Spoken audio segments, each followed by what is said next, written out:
Hi everyone, in front of me I've got Blackview A200 Pro and let me share with you how to activate automatic system updates on this device. Let's start with opening the settings, and here we have to scroll down to the very bottom to find About Phone. Now let's scroll down and tap on all parameters and information and localize build number. All we have to do right now is to keep tapping on it until you'll see that you're in the developer mode. It is necessary to activate this mode because we will be able to find the option there.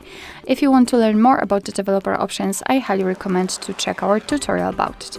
So now we can go back to the general settings and scroll down to find the system.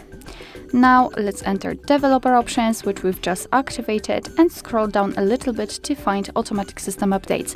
As you can see, in my case this option is turned on. However, if you've got it turned off, just tap on the switcher and activate it. So from now on, your device is allowed to apply the updates whenever it will be restarted. You do not have to actually manually update your device. However, remember about restarting it from time to time, so it will have a chance to check and apply the updates.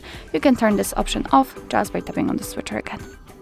Alright, so that will be all. Thank you so much for watching. I hope that this video was helpful, and if it was, please hit the subscribe button and leave the thumbs up.